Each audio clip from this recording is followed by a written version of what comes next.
Hello, PCSS family. This is Sam Brooks, Supervisor of Personalized Learning for the Putnam County School System. I wanted to take some time to create this video to share our folder that we've been using to work from the last couple of weeks. This folder will also be shared with principals and assistant principals next week on Monday when we get together at the central office or via Zoom. You should be seeing this folder, and the only folder within our disease plan folder that you'll need to look at is the policy and procedures. When we open up the policy and procedures folder, it shows us several different folders that we have been working from in the past couple of weeks to come up with our plan. The school district closures is just policy and procedure. Actually, 1 through 5 are policy and procedures that we have been working from that are being changed as the needs change from the Tennessee Department of Education and from the CDC.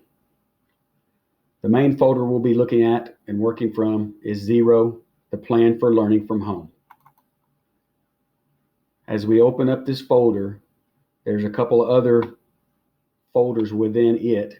The main one that we're going to be working from is the teacher expectations folder. And that's what I wanted to spend a little bit of time to walk through today.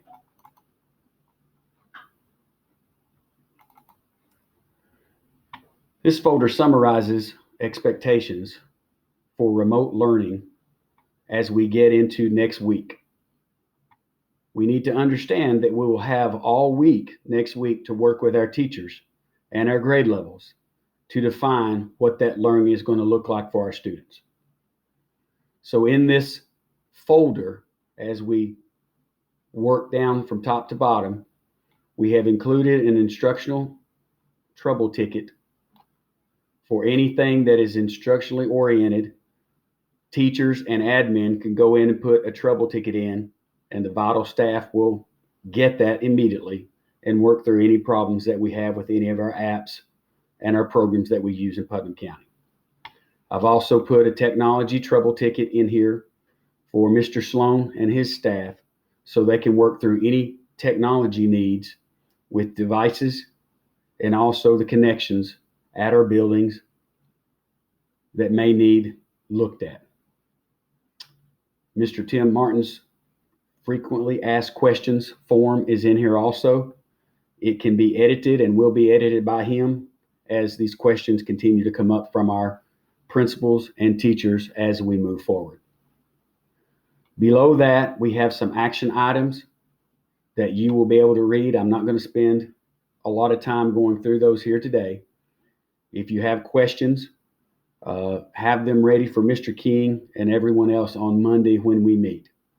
Just to highlight, we do have a link to some Google training within this document, and then also some help links, some video help links that will be able to be used by principals and teachers as we move forward from Monday.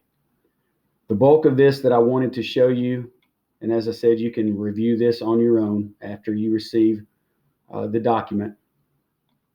We have some links that we will be using predominantly, like Zoom.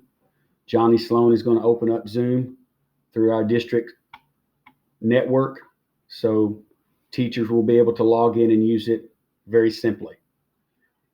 If we need to give further instructions on that, which we don't expect that we will include a little video tutorial on that as is needed.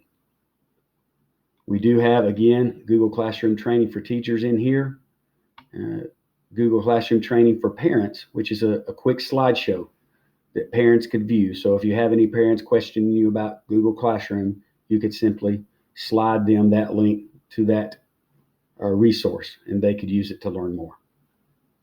As we dive on down here, you can see K-8 assignments need to be posted by 9 a.m. every morning for students as we figure this out. And again, we will have all week to work on this in your buildings and get the teachers who have limited experience with this caught up so they can post minimal assignments to their students for mobile learning or remote learning. So the posted assignments and office hours for these teachers are here. So our teachers would have office hours in the curriculum categories that are right here. So science teachers, K through 8, would be available to talk with their students in a video setting from 9 to 10, math from 10 to 11, ELA from 12 to 1, and social studies from 1 to 2. That will work to serve our students who have questions about the assignments on a daily basis.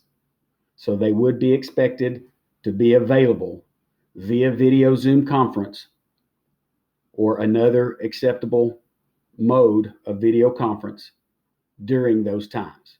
All of our teachers, K through 8, would be in the video room and available for students. Not all students will be there, but several students may want to come in and talk to their teacher and ask some questions. So that's how we will operate our office hours. As we move on down into high school, a little bit of a difference in 9 through 12. Teachers are expected to post their assignments for the full week on Monday at 9 a.m. in the categories, the curriculum categories. We feel like high school students are a little bit more able to take that information and work throughout the whole week, knowing that their teachers are going to be available for office hours during these times that you see here. Science 9 to 10 a.m. daily, math 10 a.m. to 11 a.m. daily, languages 12 to 1 p.m. daily, history from 1 p.m. to 2, and then electives 2 to 3 p.m. daily. Over to the right of this, you can see that we have recommended resources that are being most used in our district to help supplement their learning. An important thing to understand here is that we are just trying to supplement student learning. We're not trying to create new learning at home for the students. So use the great programs that we have to support our standards and create some opportunity for students to work from home, going more in depth with these standards that we've learned in the classroom. Not necessary for new learning at this time or to put new assignments out for students to work from at this point.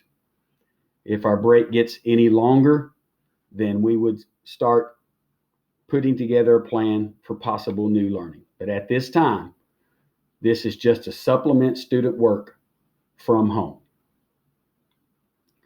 You can take some time and go through this entire folder and then have questions ready for Monday when we all get together. Eventually, this will be shared with our teachers and they will be able to see this information for themselves as time goes on. Thank you. I hope you all enjoy the rest of your spring break, and we will get to work on this Monday, and we should have plenty of time to push this forward for our teachers and make it a good experience for everyone involved, especially our students. Have an awesome day. Talk to you soon.